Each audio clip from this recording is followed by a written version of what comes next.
नमस्कार दोस्तों, वेलकम। स्वागत करता हूं एक बार फिर से आप सभी का आरएस जंक्शन पर। मैं हूं घनश्याम और दिनांक 30 और 31 मई 2021 जो कि इस माह का अंतिम वीडियो हमारा होगा करंट अफेयर्स से रिलेटेड, वो मैं लेकर हाजिर हूं। तो आप अपनी तैयारी को रेगुलर रखें। वीडियो अच्छा लगे तो लाइक करने में कोई कंजूसी ना बरतें, क्योंकि इससे बाकी छात्रों को भी क्वालिटी का पता चलता है। चलिए तो शुरुआत करते हैं। उससे पहले गुलदस्ता राजस्थान समसामयिकी का अप्रैल माह का अंक अवेलेबल है। मई माह का अंक भी मैं निकाल दूंगा, तो इसको आप रिवीजन के लिए काम में ले सकते हैं। 35 रुपए की ये बुक काफी मेहनत से बनाई गई है, जिसमें हिंदी और इंग्लिश दोनों लैंग्वेज में करंट अफेयर्स को दिया गया, तो अंग्रेजी माध्यम के छात्र भी इसका लाभ ले सकते हैं। तो पहला प्रश्न आज का, हाल ही में राजस्थान में बजरी खनन के लिए, बजरी खनन एक अनिवार्य तत्व है जो निर्माण उद्योग है उनका, तो उसके लिए खनन पट्टे जारी किए गए हैं और कुल 3 ऐसे खनन पट्टे काफी लंबे समय बाद जारी किए गए हैं। दरअसल ये खनन पट्टे जो पिछली बार 2013 में पट्टे जारी किए गए थे, उन्हीं को आगे बढ़ाने का काम इसमें किया गया है। उस वर्ष जो है खनन पट्टे जारी तो किए गए, लेकिन उनका एनवायरमेंट को लेकर क्लियरेंस नहीं था, इसलिए सुप्रीम कोर्ट ने बाद में उन पर रोक लगा दी थी। उसके बाद पूरे देश भर में ही नहीं, केवल राजस्थान में ही नहीं, पूरे देश में हम देखते हैं कि बजरी का अवैध खनन हो रहा था। राजस्थान में खास करके बनास नदी के क्षेत्र में इस खनन को लेकर के काफी खबरें आपने पढ़ी होगी। आज के अखबार में भी 3 जो थाना अधिकारी है उनको इसको लेकर के सस्पेंड किया गया है। तो ये खनन पट्टे जो है ये अब जारी किए गए ताकि वैध रूप से खनन यहाँ पर किया जा सके। चलिए तो इनसे जुड़ी थोड़ी सी जानकारी हम ले लेते हैं। राज्य सरकार ने जालोर जिले में 2 और भीलवाड़ा जिले में 1 बजरी खनन के कुल मिलाकर 3 पट्टे जारी किए हैं। इनमें से जो भीलवाड़ा की कोटड़ी में है वो बनास नदी पर है, जबकि 2 खाने जालोर के सायला और मेन जालोर में दी गई है। बजरी खनन के इन 3 पट्टों से प्रदेश की कुल बजरी मांग का करीब 10% जो है वो पूरा होगा। हालांकि अवैध खनन तो इससे रुकने वाला नहीं है, क्योंकि मांग 90% की है। सरकार वैकल्पिक तरीके भी अपना रही है, जिसके अंदर पूर्व में सरकार द्वारा जो है एम सैंड पॉलिसी भी जारी की गई है, जिसमें जो हमारी कंक्रीट है उससे सैंड बनाने का प्रयास किया जा रहा है और उसको एक अनिवार्य भी आगे आने वाले समय में किया जाएगा विभिन्न प्रकार के निर्माण कार्यों में। तो केंद्र को प्रस्तुत वैज्ञानिक रिप्लेसमेंट स्टडी के आधार पर वन और पर्यावरण मंत्रालय से इनको मंजूरी लेने के बाद में ही ये पट्टे जारी किए गए हैं। तो अब की बार के पट्टे मंजूरी के साथ में जारी किए गए, जो कि दी गई है पर्यावरण मंत्रालय के द्वारा। प्रदेश में पहली बार बजरी खानों की नीलामी 2012-13 में हुई थी और सुप्रीम कोर्ट ने बिना एनओसी के इनका खनन चालू करवा दिया था, लेकिन इनको यह भी कहा था कि आप तुरंत जो है एनओसी ले लें। इन्होंने एनओसी नहीं ली और फिर 4 साल बाद में इनको खानों को बंद किया। 5 साल का टाइम था और इसीलिए जो बचा हुआ 13 माह की अवधि है उसी के लिए पट्टे दिए गए हैं, अर्थात 13 माह बाद फिर से नए पट्टे इसमें जारी किए जाएंगे। तो ये भी एक पर्यावरण से जुड़ा महत्वपूर्ण मुद्दा है जो हमें पता होना चाहिए। चलिए अगला प्रश्न देखते हैं। हाल ही में एक योजना जो है केंद्र सरकार द्वारा जारी की गई है, जिसका नाम है युवा प्रधानमंत्री योजना। तो युवा प्रधानमंत्री योजना ये कल लॉन्च की गई, ताकि लेखन के क्षेत्र में जो हमारे यंग माइंड्स है उनको लगाया जा सके, उनके लेखन कौशल को सुधारा जा सके और उनके द्वारा ऐसे लेखनी का विकास किया जाए, ऐसे साहित्य का विकास किया जाए जो न केवल प्रेरणा का स्रोत बने, बल्कि हमारे जो युवा है उनकी प्रतिभा को भी सामने लाए। और इसीलिए ये युवा योजना चालू की गई है।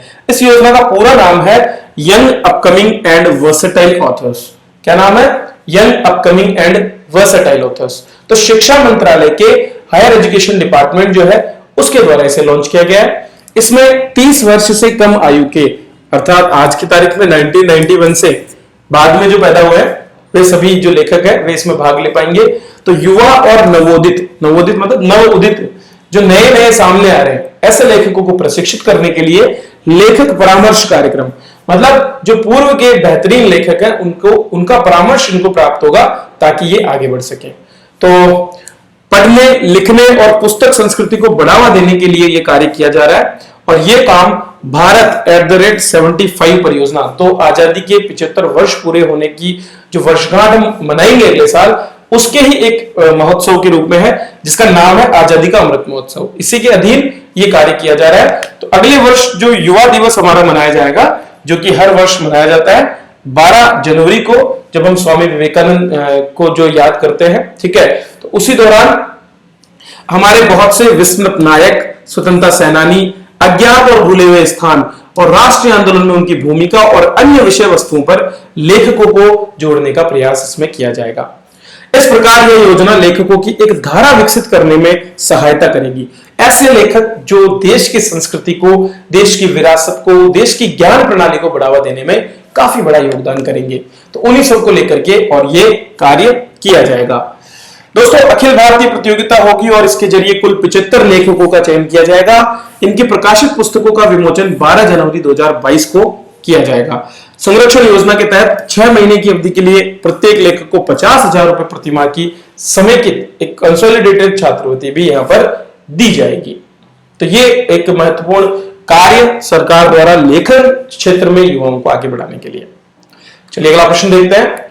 हिमाचल प्रदेश में हाल ही में किसान है हरिमन शर्मा, जिनके द्वारा विकसित लो चिलिंग सेब जो है वो काफी कमाल कर रही है देश भर के 23 राज्यों में। अर्थात आज से पहले तक आपने केवल सेब को ठंडे प्रदेशों में ही उगते देखा होगा, लेकिन इनके बदौलत जो है एक नई किस्म विकसित हुई है जो ठंडे प्रदेशों के अलावा अन्य क्षेत्रों में भी जो है लगाई जा सकती है, और इसका नाम है HRMN99। HRMN99 की ये जो किस्म है इसकी शुरुआत 2001 में ही हो गई थी, जब इन्होंने गलती से अपने एक सड़े हुए जो सेब था उसके बीजों को निचले इलाके में फेंक दिया। तो ये अपने जो पनियाला गांव है बिलासपुर में, हिमाचल प्रदेश के निचले इलाके में, वहां पर इन्होंने उस बीज को फेंका जिससे पौधा होगा, और उस पौधे से उन्होंने बहुत से बाग को तैयार किया। बहुत सारे क्षेत्रों में उन्होंने अनुसंधान किया जिसे बाद में रिकॉग्नाइज किया गया, और आज उनके द्वारा जो ये किस्म विकसित की गई है इसको लंबी ठंड की अवधि की जरूरत नहीं है।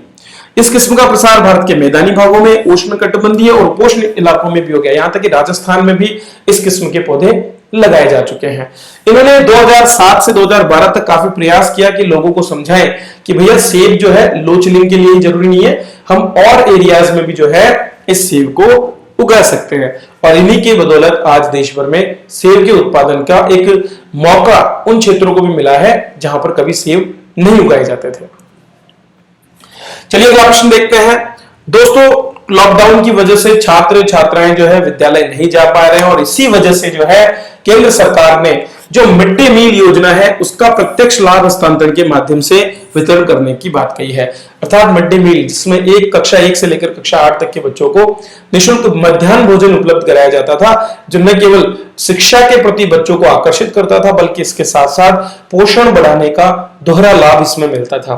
तो वो बंद है बहुत दिनों से, क्योंकि विद्यालय में बच्चे नहीं जा पा रहे हैं, और इसीलिए मिड डे मील योजना का लाभ हर बच्चे को मिल पाए इसके लिए केंद्र सरकार ने जो खाना पकाने की लागत घटक है, अर्थात जो पैसा सरकार अलॉट करती थी उसे अब वो सीधे प्रत्यक्ष लाभ हस्तांतरण अर्थात डायरेक्ट उनके अकाउंट्स में ट्रांसफर करेगी। लगभग 11.8 करोड़ छात्र जो कि सरकारी विद्यालय में पढ़ते हैं उनको इसका लाभ मिलेगा।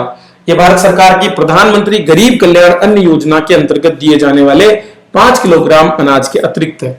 वो एक अलग योजना थी और ये एक अलग योजना है। यह निर्णय बच्चों के पोषण स्तर को सुरक्षित रखने में मदद करेगा, क्योंकि इससे क्या होगा कि परिवारजनों को उनके लिए अच्छा पोषण युक्त भोजन खरीदने में भी मदद मिलेगी, और चुनौतीपूर्ण महामारी जो आज चल रही है उसमें प्रतिरक्षा भी उन्हें मिलेगी। इसके लिए केंद्र सरकार द्वारा 1200 करोड़ रुपए की अतिरिक्त राशि भी दी जाएगी। चलिए नेक्स्ट आगे बढ़ते हैं। निम्नलिखित में से किस एक महाद्वीप में स्टेडफास्ट डिफेंडर 21 वार गेम्स नामक एक सैन्य अभ्यास का आयोजन किया जा रहा है? तो दोस्तों, यूरोप में एक बहुत ही बड़े सैन्य संगठन जिसको हम नाटो के नाम से जानते हैं, नॉर्थ अटलांटिक ट्रीटी ऑर्गेनाइजेशन जो है उसके द्वारा इस सैन्य अभ्यास का आयोजन किया जा रहा है, जिसमें बड़ी मात्रा में बहुत से देश भाग ले रहे हैं।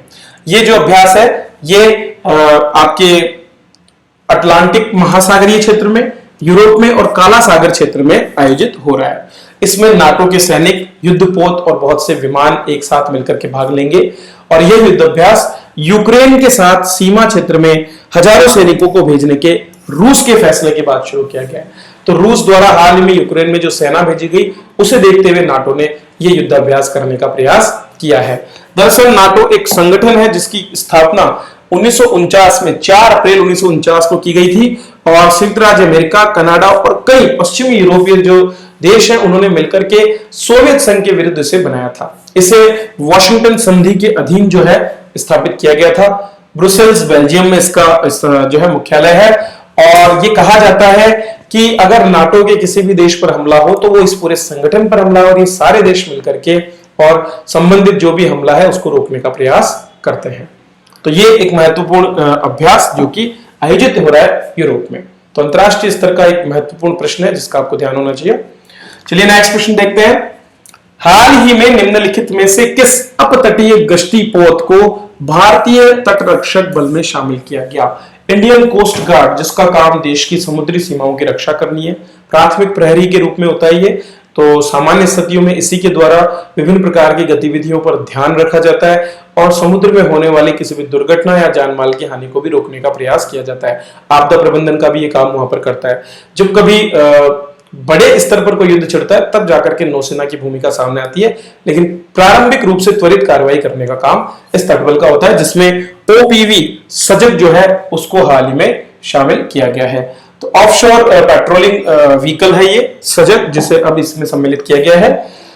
इसका निर्माण जो है मैसर्स गोवा शिपयार्ड लिमिटेड द्वारा जो है किया गया है। एक बहुआयामी अर्थात मल्टी डायमेंशनल एक तो ये पूरा का पूरा ओपीवी सजग जो है एक पोत है। और बात करें अगर हम आईसीजी की, इंडियन कोस्ट गार्ड की, तो इसे रुस्तम जी समिति द्वारा दी गई सिफारिश के आधार पर तैयार किया गया था। 1978 में संसद के एक अधिनियम द्वारा इसे बनाया गया और लगभग 4 दशक से भी ज्यादा समय से इंडियन कोस्ट गार्ड तैनात है देश की समुद्री जो सीमाएं हैं उनकी रक्षा के लिए। तो बस ये है आज के करंट अफेयर्स जिन पर मैंने चर्चा की। उम्मीद करता हूं आपने इनको पसंद किया होगा। तो लाइक करें, शेयर करें और हमारे विभिन्न कोर्सेज जो चल रहे हैं उनका लाभ उठाएं। बहुत से मेंस राइटिंग के लिए मैं प्रयास कर रहा हूं आपको मैटर देने का, तो उसका भी लाभ उठाएं। पहले मैंने बहुत से वीडियोस दिए हैं, लगभग 1500 से ज्यादा वीडियोस हमारे इस 3 साल के 4 साल के सफर में हो चुके हैं। तो सभी का लाभ उठाएं। चलिए, धन्यवाद।